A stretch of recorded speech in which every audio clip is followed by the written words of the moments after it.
Good evening. Within previous framework discussions, excuse me. Then, all right. So, within previous framework discussions, the relationship between time and space was examined from the perspective of space-time. The objective of this log is to continue that discussion by focusing on a specific question. If gravity influences space-time, right, and space-time influences the passage of time, what role does mass play in temporal behavior? Now, this framework remains theoretical in nature, while established physical principles will be referenced throughout the discussion. The broader framework represents conceptual exploration rather than a formal scientific model. To begin, it is necessary to establish a fundamental principle of modern physics. According to Einstein's general theory of relativity, gravity is not traditionally viewed as a force pulling objects together through empty space. Instead, gravity emerges from the curvature of spacetime itself. Mass and energy influence the geometry of spacetime, and objects move along the resulting curvature. A useful analogy is often presented as a heavy object placed upon a stretched fabric. Smaller objects nearby naturally move toward the depression created within that fabric. Excuse me for that, or depression. While the analogy is imperfect, it provides a useful visualization of space-time curvature. The important point in this is that it's mass that alters geometry, geometry influences motion, and geometry influences time. So one of the most fascinating predictions of general relativity is gravitational time dilation. Time does not pass at the same rate everywhere. The stronger the gravitational field, the slower time progresses relative to regions experiencing weaker gravitational influence. Now, this is not speculation. This effect has been experimentally measured, actually. In other words, excuse me for that. Gravity influences clocks as well. So, and since clocks do measure time, gravity influences temporal flow itself. Now, this introduces an interesting observation. When discussing gravity, many people imagine objects falling. However, from relativistic perspective, gravity is also altering temporal behavior. A clock located near a sufficiently massive object will accumulate the time more slowly than a clock positioned farther away. Both clocks continue functioning normally from their own perspective, yet when compared, differences emerge. Now, this phenomenon demonstrates that temporal progression is not universal. It depends upon space-time conditions. At this point, the relationship between mass and time becomes increasingly important. Mass contributes to space-time curvature. Space-time curvature contributes to gravitational effects, basically. Now, gravitational effects contribute to time dilation. Therefore, mass indirectly influences temporal flow.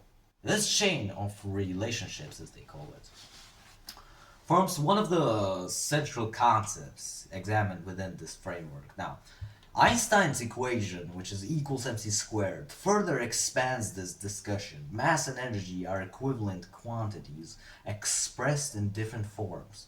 Mass can be interpreted as concentrated energy.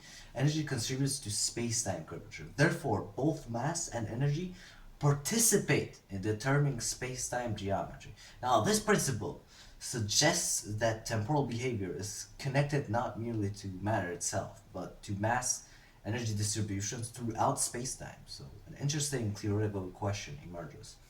If natural gravitational fields influence time, could an artificial system theoretically influence temporal behavior through controlled spacetime manipulation?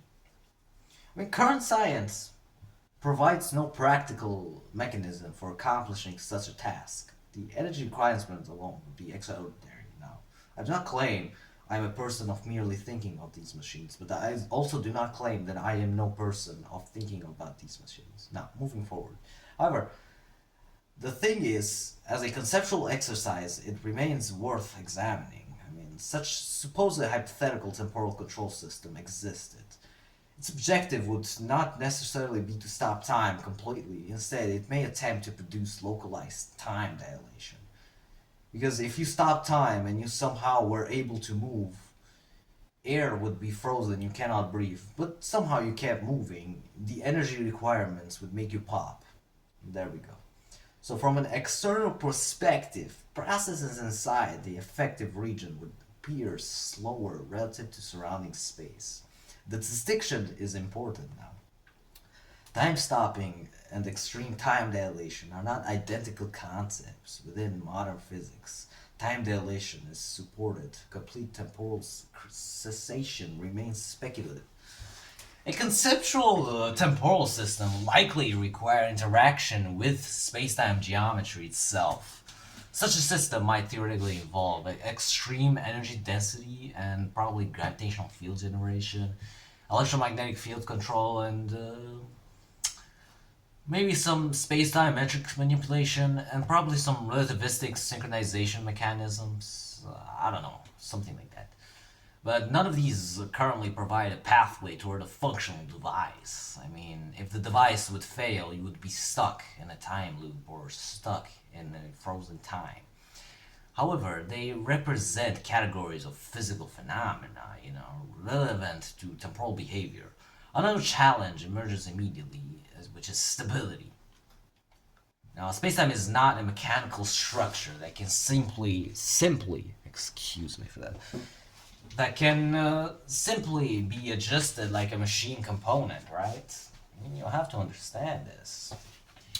Any hypothetical manipulation of spacetime geometry would likely require extraordinary precision. Even slight instabilities could theoretically disrupt intended effects. This introduces the concept of temporal stability, basically. Now, a temporal system would require not only influence, but controlled influence. Within general relativity, spacetime is described through field equations relating geometry to mass energy distributions. The equations themselves are elegant, of course, yet their implications are profound. I mean, matter influences spacetime, spacetime influences matter, so vice versa. The relationship is dynamic rather than one directional. This interconnected structure suggests that temporal effects cannot be examined independently from geometry. This leads to another conceptual observation, of course. Many discussions treat time as a separate entity, but a universal background through which events unfold. Relativity challenges this intuition. Time becomes part of space-time. It participates within geometry, basically. I'm sorry, I have to get a glass of Coca-Cola for myself. I know Coca-Cola says this as an ad. They are not registered as to make this an ad. Excuse me for that. Now, this participates with geometry, so it responds to physical conditions, and under certain circumstances, you would say it progresses differently for different observers. So if future framework logs continue to this line of investigation, several questions remain open. Now, could localized temporal effects theoretically emerge from sufficiently concentrated mass and energy distributions? Would temporal behavior depend entirely upon gravity? These are questions that would remain in line of investigation of future logs. Or might additional physical mechanisms contribute under extreme conditions? And perhaps most importantly, if time responds to space-time geometry, to what extent can temporal behavior be understood through geometry itself? For now, the framework arrives at a relatively simple conclusion. Mass influences time, and space-time influences time, and then gravity therefore influences temporal flow. Now, chat, whether such principles could ever extend beyond naturally occurring phenomena remains unknown, along Well, I'm not claiming I am building one of these machines, nor am I claiming to be some real-life Megamind or real-life Rick Sanchez or whatever, because I saw someone in the comments last time and it was deleted for some reason. I don't understand why, but yeah, it's okay. Now, however, moving forward, however, the relationships between gravity, mass, and energy and time remains one of the most remarkable discoveries in modern physics, if you think about it. Yeah. And it continues to provide a foundation for further theoretical investigation.